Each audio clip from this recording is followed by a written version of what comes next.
लेकिन लोगों को गौकशी इसलिए करनी है क्योंकि उन्हें हिंदुओं की भावनाओं पर आहत करना है। हिंदू अपने ऊपर किसी भी प्रकार का अत्याचार अब नहीं सहेगा। 302 के मुकदमे में फांसी की सजा होती है, इसी प्रकार से गौ हत्या वालों को भी फांसी की सजा दी जानी चाहिए। घात में बैठा है दुशासन, अर्जुन सा लड़ैया नहीं आने वाला। और यहाँ पे आपको खुद ही जो है माँ चामुंडा बनना है, माँ काली बनना है। ये घोर कलयुग है, कन्हैया नहीं आने वाला। हर राज्य को मेरे ख्याल से योगी मॉडल अपनाना चाहिए। अपराधियों पे अपराध साबित होते ही उनको सजा, सख्त से सख्त सजा दी जाए।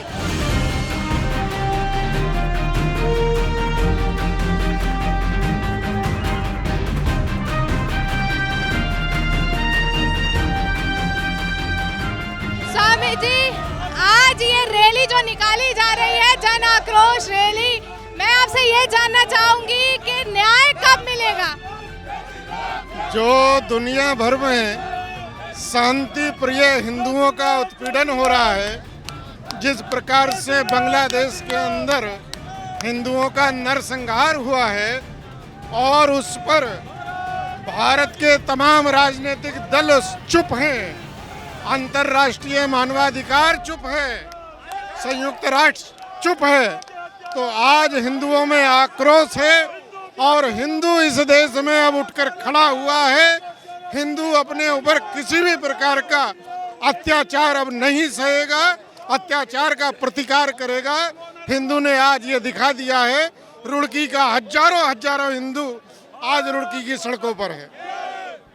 योगी जी का एक बयान आया था कि बटेंगे तो कटेंगे और एक है तो नेक है। क्या सच में जातियों पे बंटने पे ऐसा हो रहा है? ये सब हो रहा है जातियों के बंटने? अंग्रेजों के बाद भारत के सेकुलर नेताओं ने हिंदुओं को जातियों में बांटने का प्रयास कर रहे हैं। वोट के नाम पर हिंदुओं को बांटा जा रहा है, वो केवल इसलिए बांटा जा रहा है कि जिससे हिंदुओं को काटा जा सके। अब हिंदू बटेगा नहीं, हिंदू एक रहेगा। जाति पात को छोड़कर हिंदू इस नाते खड़ा हो रहा है। कलकत्ता में जो हुआ उस पर क्या कहना चाहेंगे? कलकत्ता में जो ये केस हुआ, रेप और मर्डर केस, उस पे क्या कहना चाहेंगे कि लगातार ऐसे क्राइम बढ़ते जा रहे हैं? कलकत्ता में बहुत दुर्भाग्य की बात है कि वहाँ की सरकार जिस एक हमारी बेटी के साथ इतना अत्याचार हुआ है, बलात्कार हुआ है, आत्महत्या करने को मजबूर हुई है, आत्महत्या नहीं उसकी हत्या की गई। आज वहाँ की सरकार गुनहगारों को बचा रही है। भारत के तमाम विपक्षी दल कोई भी उस बेटी के साथ नहीं है, गुनहगारों को बचाने की बात कर रहे हैं। आज ये सच भारत के सामने आ रहा है जो बड़ा दुर्भाग्यपूर्ण है और अब भारत का समाज इस सच्चाई को जान चुका है और इन सबको नंगा करेगा। कलकत्ता के बाद तो बहुत जगह उत्तराखंड में भी ऐसा होता जा रहा है, तो क्या सरकार सिर्फ वहीं बचा रही है, बाकी जगह क्यों हो रहा है ऐसा सब? भारत में ये नहीं होना चाहिए, जानबूझकर हो रहा है और जहां भी हो रहा है भारत में रहने वाले जिहादी इसको भारत के अंदर ये फैलाने के लिए षड्यंत्र कर रहे हैं और इस तरह की बात कर रहे हैं। स्वामी जी, आप क्या कहना चाहेंगे कि बांग्लादेश में जो हिंदुओं के साथ हिंसा हो रही है उस पे क्या आप कहना चाहेंगे? उसमें कहना क्या है, सारे विश्व को पता है। वहाँ के गृह मंत्री और प्रधानमंत्री दोनों मान चुके हैं कि हिंदुओं पर अत्याचार हुआ है, हिंदुओं की हत्या हुई है, हिंदुओं की संपत्ति को नुकसान पहुँचाया गया है। और सिर्फ बांग्लादेश की बात नहीं, इस देश में भी बंगाल में हुआ है। और आप बंगाल क्यों जा रहे हैं? आप यहाँ उत्तराखंड रुड़की में हैं। अभी 2 दिन पहले जन्माष्टमी के दिन यहाँ माधोपुर में गौ हत्या की गई। हिंदुओं की भावनाओं को आहत करने का प्रयत्न किया गया, हिंदुओं की आस्था पर प्रहार किया गया और उसको एक ऐसा रूप दे दिया गया, एक ऐसे गौ हत्यारे को गोली मारने का हमारा गौ संरक्षण अधिनियम में सरकार पुलिस कर्मियों को उसका अधिकार दिया हुआ है। और यहाँ रुड़की में मैं आपको बात कर रहा हूँ कि हिंदुओं की भावनाओं पे गोपाल के जन्मदिन के एक रात पहले, कृष्ण जन्माष्टमी के एक रात पहले गौ हत्या की गई। गौ हत्या समेत वो तस्कर पकड़ा गया, मारा गया, जिसकी हत्या को तथाकथित सेकुलर लोगों ने एक अलग रूप से नाम दिया। और धिक्कार ऐसी जनता को जो गौ हत्यारों के साथ खड़े होने वाले विधायक को चुनते हैं। और अब हिंदू जो है वो जाग चुका है। हिंदू अपनी आस्था पर प्रहार नहीं होने देगा। हमने देख लिया है कि बांग्लादेश की आग आज रुड़की तक पहुंच चुकी है। ये जिहादी मानसिकता यहाँ नहीं चलेगी।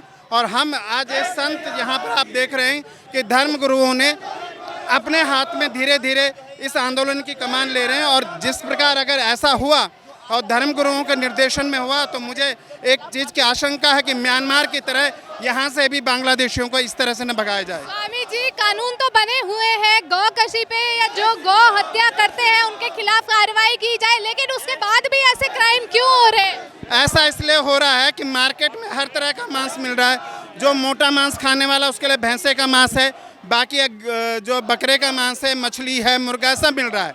लेकिन लोगों को गौकशी इसलिए करनी है क्योंकि उन्हें हिंदुओं की भावनाओं पर आहत करना है, क्योंकि इनके हिंदुओं की आस्था पर प्रहार करना है। और हिंदुओं की आस्था पर जहां प्रहार किया जाएगा वहां अब हिंदू धर्मगुरु शांत नहीं बैठेंगे। और निश्चित तौर पर एक जन जागरण का काम अपनी जनता के बीच में, अपने सनातनियों के बीच में, हिंदुओं के बीच में जाकर करेंगे कि अब हमें जातियों में नहीं बंटना है। हम केवल और केवल हिंदू हैं। हिंदू के बाद, क्योंकि हमने किसी से संबंध नहीं बनाना है, हम हिंदू हैं। हिंदू बचेगा तो सारी जातियां बचेंगी, सारे संबंध बचेंगे, सारी वर्ण व्यवस्था बचेगी और मानवता संसार में जीवित रहेगी।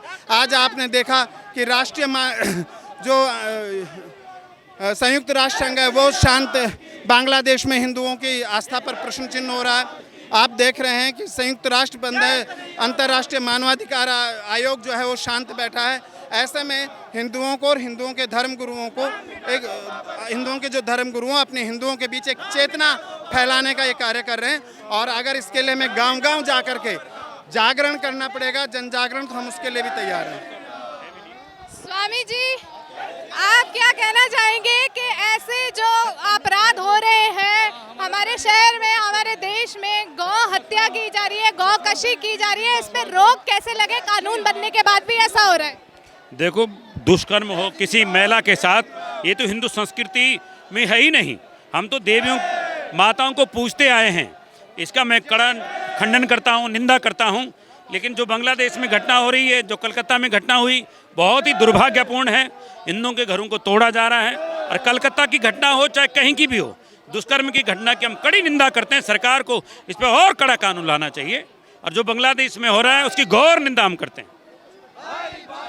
सर, गौ कशी को लेकर क्या कहेंगे? जो ऐसे अपराध लगातार हमारे शहर में, हमारे देश में हो रहे हैं कानून बनने के बाद। मैं सरकार से ये कहना चाहूँगा, जिस प्रकार से 302 के मुकदमे में फांसी की सजा होती है, इसी प्रकार से गौ हत्या वालों को भी फांसी की सजा दी जानी चाहिए। और इनको किसी प्रकार से माफी नहीं दी जानी चाहिए। और जो इनका संरक्षण करते हैं उनको भी कड़ी सजा दी जानी चाहिए। सर, आप तो मंगलौर से आते हैं और आज आप यहाँ शामिल हुए हैं, क्या मांग कर रहे हैं? फांसी मिलनी चाहिए हत्यारों को।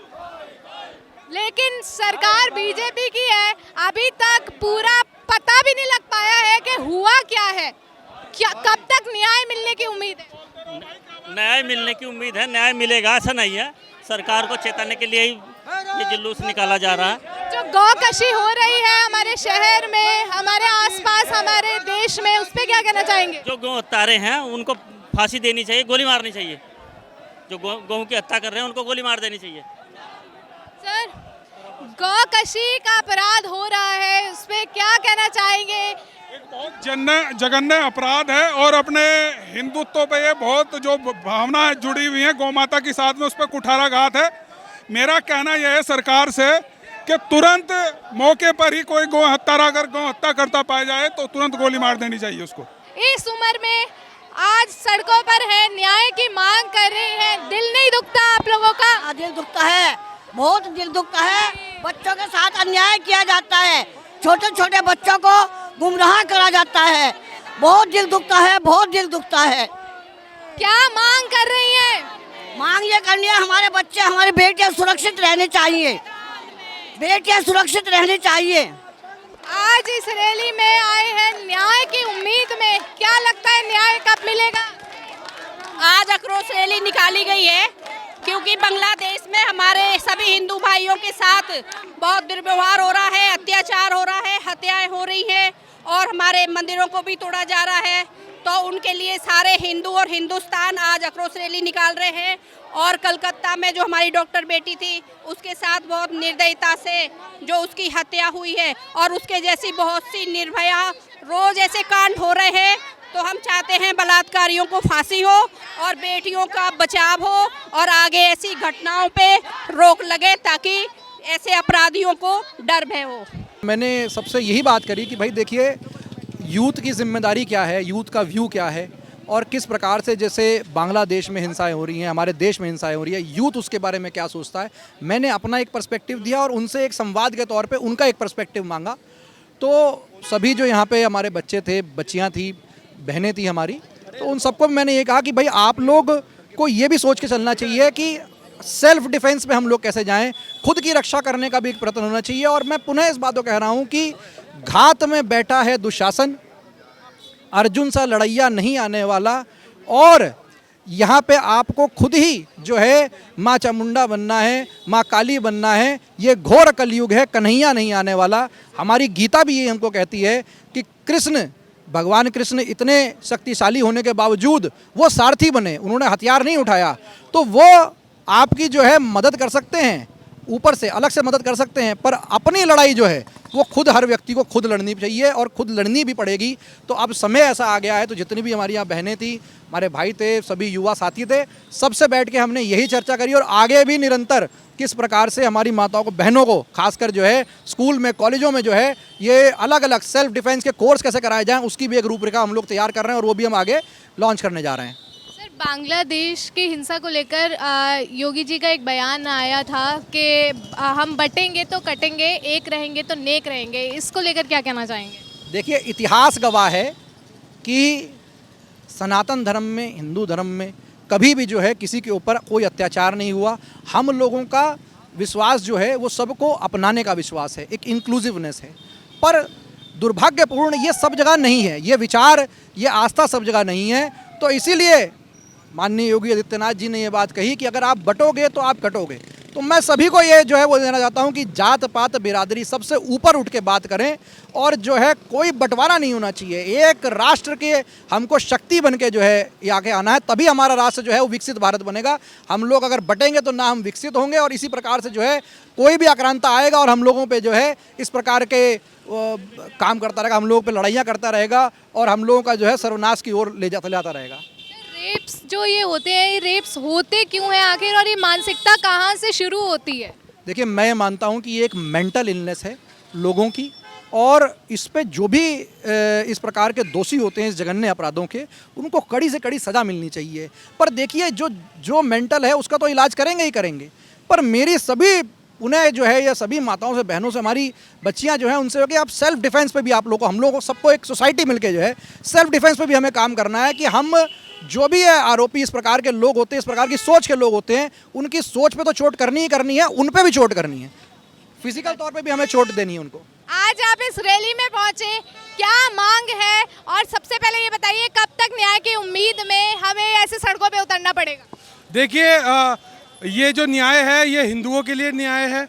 जो किसी भी देश में हिंदू जहाँ अल्पसंख्यक है वहाँ आप देखें हिंदुओं की कितनी बुरी तरीके से हत्याएं हो रही हैं, उनके मंदिर तोड़े जा रहे हैं। और जो अल्पसंख्यक हमारे देश में रहते हैं, हिंदू हर तरीके से उनकी रक्षा करता है, उन्हें संरक्षित करता है। और दूसरी जो आक्रोश है वो जो हमारी बेटी का जो बलात्कार हुआ है, देश में इस तरह की घिनौनी घटनाएं लगातार हो रही हैं, उसकी मांग के, उसकी सजा की मांग के लिए ये रैली है। और आप देखिए किस तरीके से जागरूक समाज, इन सबको मैं एक जागरूक समाज कहूँगा, और हिंदू समाज कैसे सड़कों पर उतरा है। और केंद्र सरकार को एक सख्त, जो निर्भया के मामले में कानून में कहीं ना कहीं कुछ कमी रही होगी, तभी इस तरह के हैवानों को इस तरह की हिम्मत मिलती है। इस तरीके अब कानून में बहुत ही मैं जो सऊदी, जो और अन्य देशों में जो सबसे जो कड़ा कानून है वो भारत में अप्लाई होना चाहिए।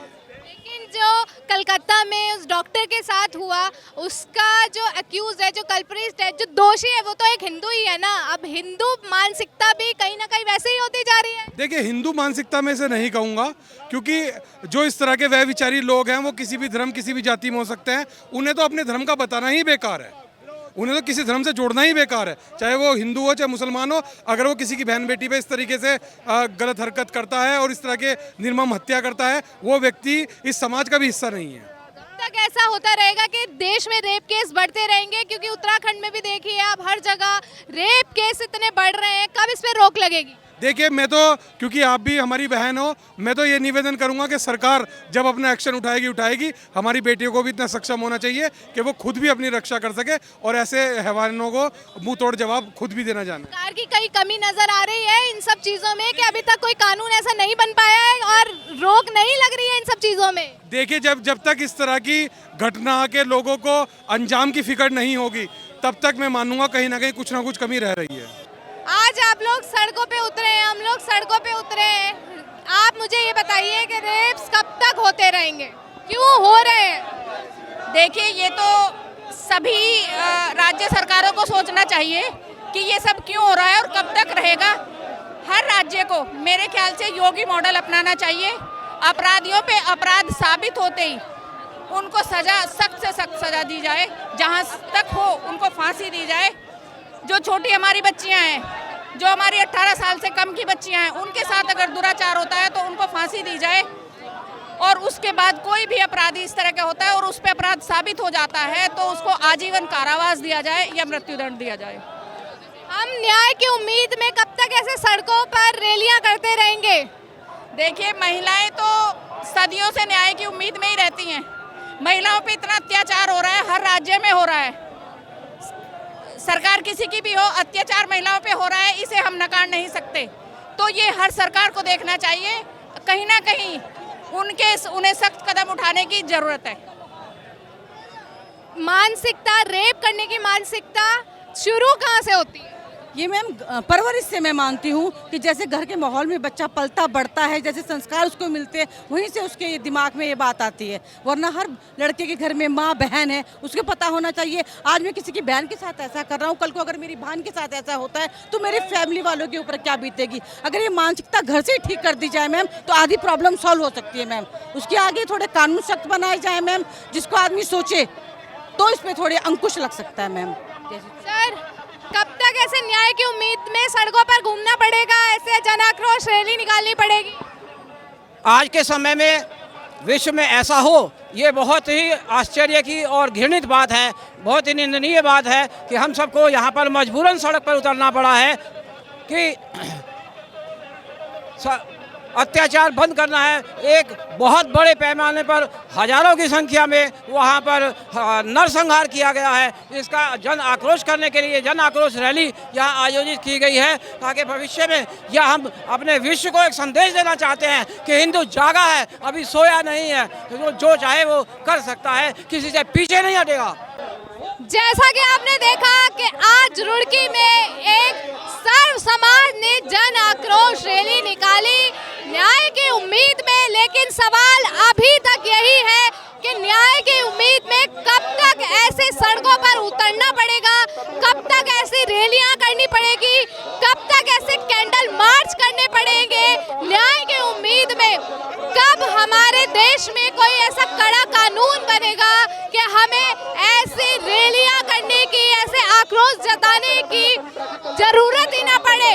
आपसे जानना चाहूंगी कि आप क्या कुछ कहना चाहते हैं, कब न्याय मिलेगा और कब ऐसे अपराधों पर रोक लगेगी? जो कुछ कहना चाहते हैं कमेंट सेक्शन में जरूर लिख दें और हमसे जुड़े रहें और देखते रहें द न्यूज़ वाला नेटवर्क। धन्यवाद।